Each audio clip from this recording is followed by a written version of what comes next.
How you go from Charlotte to the finals? Tell them again. How you go from Charlotte to the finals? Are we talking teams? Are we talking teams? Nobody in the world thought that the Dallas Mavericks strategy would work this well. Everyone thought they were crazy for acquiring Kyrie last year. But was this all part of their master plan? Nico Harris made some questionable moves this season, leaving fans confused. Here we wanted to get more depth, and we also wanted to get some more scoring in the front court. And these gentlemen, they represent all of that.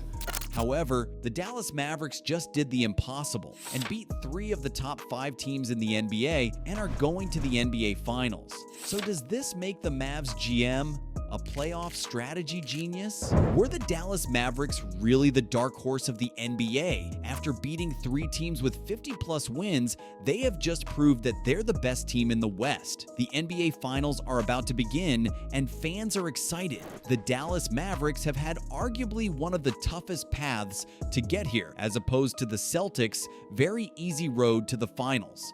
But how did the Dallas Mavericks go from missing the playoffs last year to the NBA Finals? From the bottom to the top.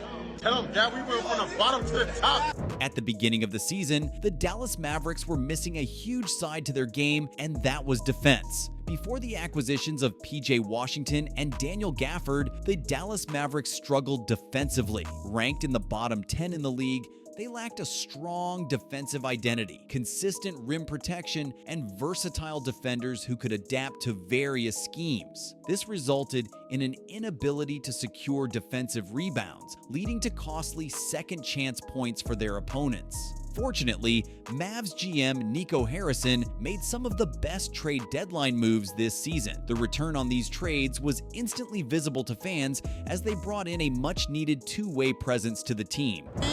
Against Gobert, tailed by McDaniels.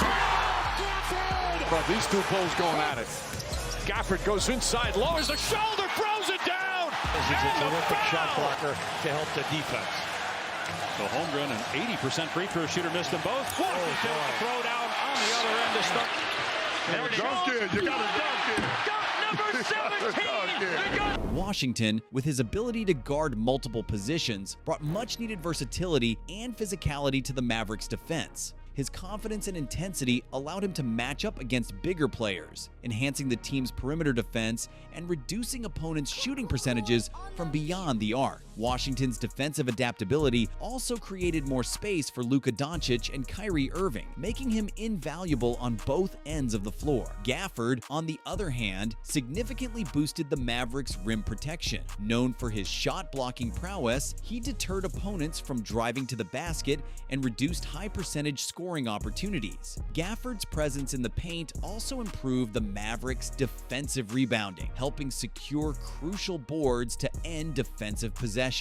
His ability to defend in various situations, including switching and zone defense, added flexibility to the Mavericks' defensive approach. The impact of these acquisitions was immediate and profound. The Mavericks' defensive rating improved from a bottom 10 ranking to the 8th best in the league, demonstrating a marked increase in their defensive efficiency. But this improvement was particularly evident in the playoffs, where the team's defensive rating further solidified, allowing them to compete at a higher level. Washington held opponents to 48% shooting, down from 56%, while Gafford's shot blocking led to a 20% drop in opponents' efficiency within 6 feet of the rim. The acquisitions of PJ Washington and Daniel Gafford have transformed the Mavericks into a formidable defensive team, filling critical gaps and enabling them to perform at a championship contending level. And I know what you're thinking. There's a clear and obvious piece to the Mavericks' success in these playoffs this year, and that is... Oh, that's the way you, what happened? That was the old one? Yeah. Damn, that... The Dallas Mavericks' deadly duo of Luka Doncic and Kyrie Irving are now being considered as one of the best duos since Kobe and Shaq. What do you guys think? Drop a comment and let us know where Kyrie and Luka rank in your best duos of all time. This year's playoffs have been an offensive masterclass from the duo, putting up ridiculous numbers in style. Towns will defend Doncic. Shot clock at 7. Step back 3. Wow. Luka Doncic has been nothing short of phenomenal in these playoffs, establishing himself as the primary offensive force for the Dallas Mavericks. Averaging an astounding 33.9 points, 9.2 rebounds, and 9.8 assists per game, Luka's performances have been crucial in driving the Mavericks' success. In Game 1 against the Timberwolves, Luka showcased his clutch gene, scoring 15 points in the fourth quarter to help the Mavericks overcome a deficit. His step-back three, defensive block on Rudy Gobert, and game-winning mid-range shot over Jaden McDaniels were just the beginning of his playoff heroics. Game 2 saw Luka hitting a career-defining game-winning shot over Gobert, securing a 2-0 series lead. In the final moments, with the score tied, Luka maneuvered past defenders to launch a high-arcing shot over Gobert. Doncic maneuvers for the lead. Got it! Got it! What a shot! Dallas has taken the lead! The ball swished through, showcasing Luka's ice-cold composure under pressure, and even had some words for Gobert after. By Game 3, Luka continued his clutch performance, delivering a flawless fourth quarter. A standout moment was an impossible fadeaway over Jaden McDaniels, highlighting his elite skill and confidence. But it was Game 5 where Luka truly stamped his authority. He outscored the Timberwolves by himself in the first quarter, dropping 20 points and finishing with 36 points overall. His 12 points in the first 3 minutes of the game demonstrated his dominance from the start. Luka's first quarter, coupled with his 36-point performance, earned him the Western Conference Finals MVP award, further solidifying his status as a clutch performer. But what has stood out the most this postseason is his ability on the defensive side of the floor. Luka has been able to step up, using his 6'8" frame and 7 wingspan to contest shots and disrupt opponents. His successful defenses against key players like SGA, Jalen Williams, and even Rudy Gobert has shown his development in his game. But it wouldn't be the deadly duo without the other half. Prancing, pulls up, three-pointer, bang! And a foul!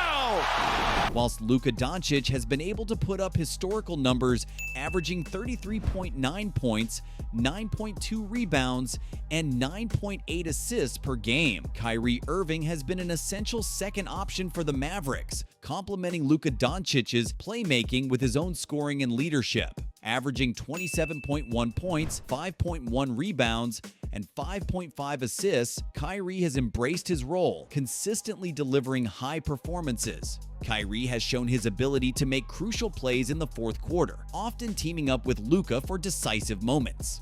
In Game 3 against the Timberwolves, Kyrie scored 33 points, matching Luka's effort and helping secure the win. His key defensive play against Luguentz Dort showcased his elite effort and physicality. In Game 5 against the Timberwolves, Kyrie took over in the second quarter, scoring 15 points on perfect shooting while Luka rested. He displayed a variety of offensive moves, including step-back threes and penetrating drives, ending the game with 36 points and 5 assists, without committing a single turnover. Despite not having the same physical attributes as Luka, Kyrie has demonstrated elite defensive effort.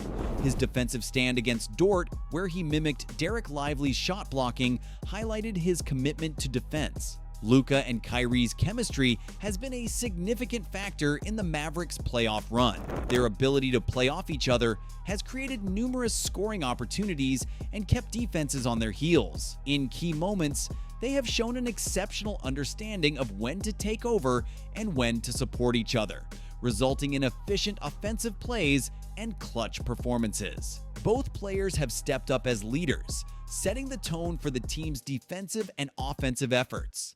Their combined scoring and playmaking have been crucial in close games, often resulting in game-winning plays. If the Mavs want a real shot at the title, the synergy between Luka and Kyrie will have to be maintained. Key pieces PJ Washington and Daniel Gafford must sustain their defensive effort, guarding versatile Celtics players like Jason Tatum and Jaylen Brown. If the Mavericks execute their strategy and maintain their playoff momentum, they have a strong chance of clinching the championship.